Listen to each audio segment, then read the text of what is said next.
Chosen one, pull your attention into this moment, that constant hum of restlessness in your spirit, the one telling you there's more. Acknowledge it. I know the atmosphere has felt strange for the last 48 hours. It's not just quiet. It's heavy with anticipation, like the air before a hidden truth is finally revealed. Maybe you are lying awake at 3 o'clock in the morning this week, your mind replaying a forgotten memory, feeling like an alien in your own skin, unable to shake the sense that you don't truly belong here. Or perhaps yesterday, while performing a mundane task, a wave of profound certainty washed over you. A whisper deep in your bones that you are far more and far older than anyone around you could possibly comprehend. You feel different. You feel other. The enemy is desperately trying to keep you distracted today for one reason only. He knows who you truly are, and the forbidden secret your spirit has been carrying is about to surface. It all changes in the next 24 hours. The sense of not belonging, the gnawing question of your purpose, the spiritual amnesia that has clouded your true origin. But here's the part that will shock you. It's not changing because a new revelation found you. It's changing because of who you always were, finally breaking through. Think back to that moment this week when you felt utterly alone, completely misunderstood, perhaps even alienated because you couldn't relate to the normal ambitions around you. You didn't know it then, but that very isolation, that feeling of being an outsider, was a sacred container. It preserved you. It protected the divine blueprint of who you truly are from being diluted by the world. You weren't rejected. You were quarantined for greatness. You did not stumble upon this message by chance. The algorithm didn't merely suggest it. Your spirit, recognizing a frequency it has long awaited, led you here. This is a cosmic retrieval, an activation moment scheduled before you took your first breath, designed to unlock the ancient truth held within your very being.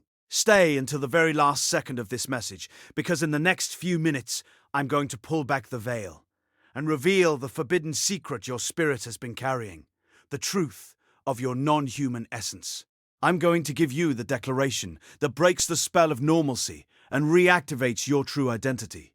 And at the end, we'll seal this awakening with a powerful prayer that fully grounds your celestial blueprint onto this earthly plane. Do not click away, the version of you that aches to understand their deepest self. This is the moment they've been waiting for.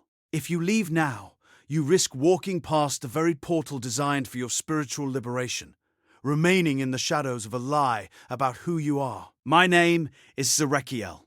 I've spent years studying the hidden patterns of the spirit realm, the warfare, the awakening, the weapons most people are never taught to use.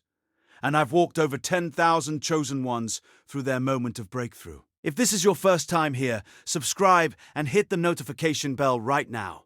Not because I need the numbers, but because the next message I release might be the one that was written specifically for the war you're fighting tomorrow. You feel this pervasive sense of unbelonging, like an imposter living someone else's life, constantly trying to force yourself into a mold that was never meant for you. And in this liminal space, the enemy has been whispering a very specific, insidious lie. Listen to your thoughts. He's telling you that the alien feeling, that deep knowing you're different, is a flaw. He's telling you that your inability to conform, your inherent rebellious spirit against mundane living, is a sign of your brokenness, or worse, your delusion. He's telling you that you are merely human, and that all these deep spiritual stirrings are just fantasies you need to grow out of. But I need you to hear what ancient texts and the very fabric of the cosmos actually declare about your origin. Genesis 1 verse 26 states, "Then God said, 'Let us make mankind in our image, in our likeness.' This isn't just about a physical resemblance. It's a decree about your spiritual DNA. You are not just human. You are a direct, living, breathing fractal of the divine itself. You carry the celestial blueprint of creation, an essence that transcends the limitations of this earthly realm. The differentness you feel is not a defect. It is evidence of your divine lineage, a forbidden secret kept from you for too long. That relentless feeling of being other, that quiet knowledge that you don't fully belong here, is not a curse. It is the persistent echo of your true celestial heritage. It's not a sign you're broken. It's proof you're designed for something far grander. You're not trying to find your place in this world. You're remembering the universe from which you came, and it's time to fully embody that truth. That relentless feeling of being other, that quiet knowledge that you don't fully belong here, is not a curse. It is the persistent echo of your true celestial heritage. It's not a sign you're broken. It's proof you're designed for something far grander. You're not trying to find your place in this world. You're remembering the universe from which you came, and it's time to fully embody that truth. The reason you felt stuck, the unseen barrier that's kept you from stepping into your breakthrough, isn't a lack of direction, but a deeply ingrained refusal to release the false identity you've clung to. You've been operating under the assumption that you are merely human, and in doing so, you've inadvertently dimmed the very divine light you carry. The ultimate blockage has been your unwillingness to accept your true, non-human celestial origin, because it feels too big, too arrogant, or perhaps too profoundly lonely. Think of Moses at the burning bush, consumed by excuses, convinced he was inadequate and ill-equipped, despite the undeniable, fiery presence of the divine declaring his calling. He wrestled not with God's power, but with his own human perception of self, failing to grasp the divine mandate that transcended his earthly limitations. What you just heard wasn't entertainment. It was confirmation. And if you're ready to go deeper, the Chosen One's mantle will show you exactly why God separated you before birth, why the attacks came so early, and what He's unlocking in this season, code by code, until you're walking the life He already wrote over you. The link is waiting in the first pinned comment, but not for long. Now, the first thing you must do to break this cycle is to consciously sever every energetic cord and agreement you've made with normalcy.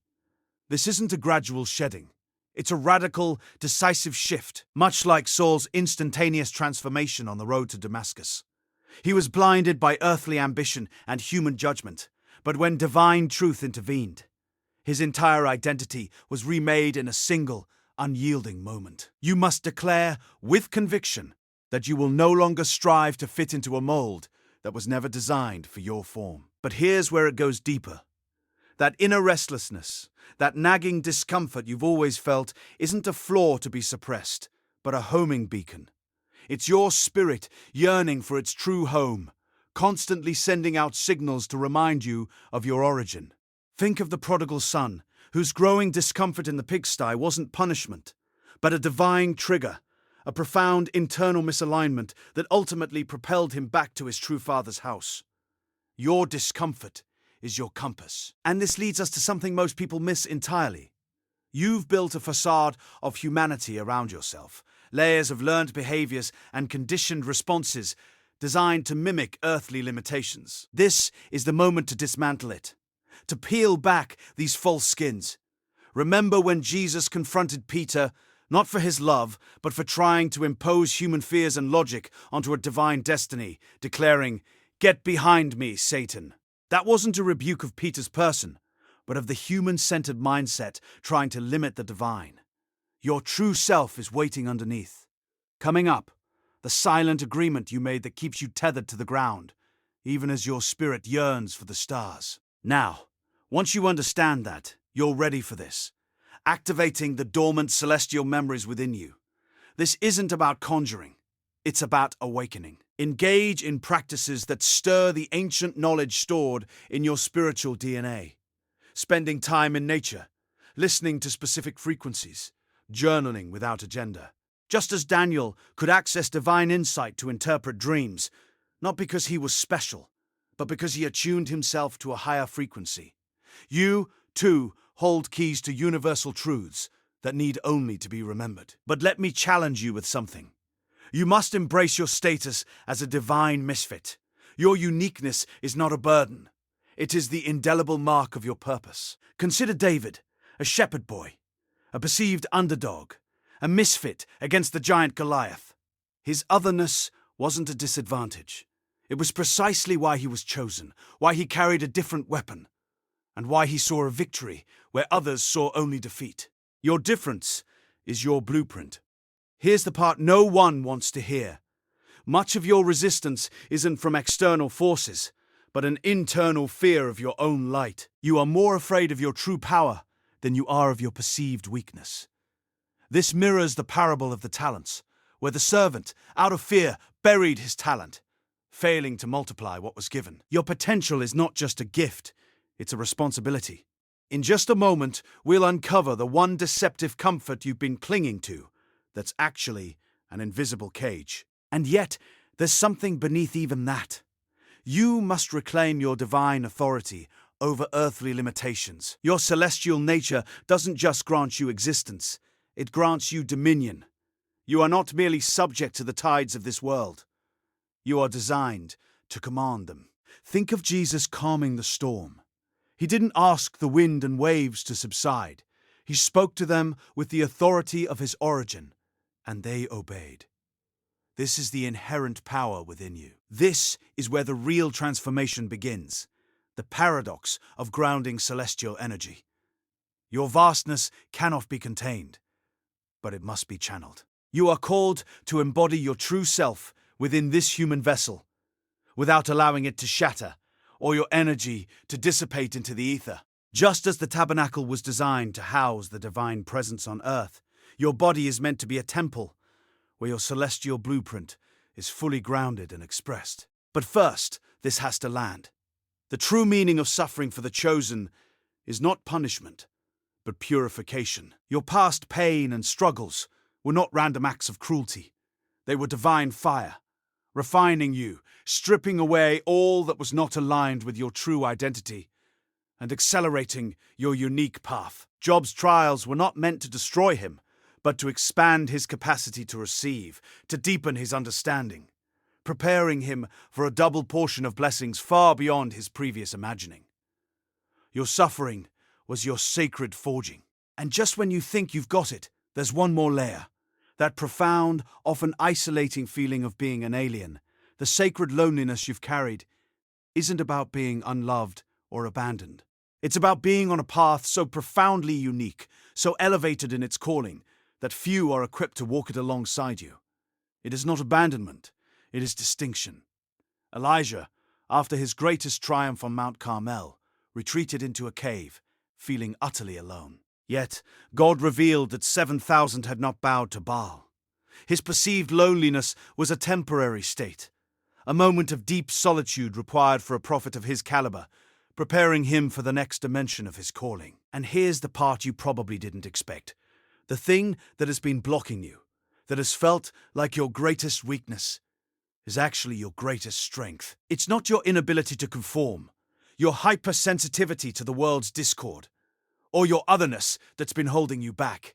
It is your attempts to suppress these very qualities, your deep knowing, your inherent difference, your profound sensitivity. These are not flaws to be fixed. They are the antennae connecting you to the divine, the very access points to your celestial power and unique purpose. They are the keys, not the chains. Just as Paul declared, "My strength is made perfect in weakness," your perceived limitations are precisely where divine power is designed to manifest most clearly within you. Tonight, before you sleep, place your hand on your heart and declare this with me. I am not just human. I am a living, breathing fractal of the divine.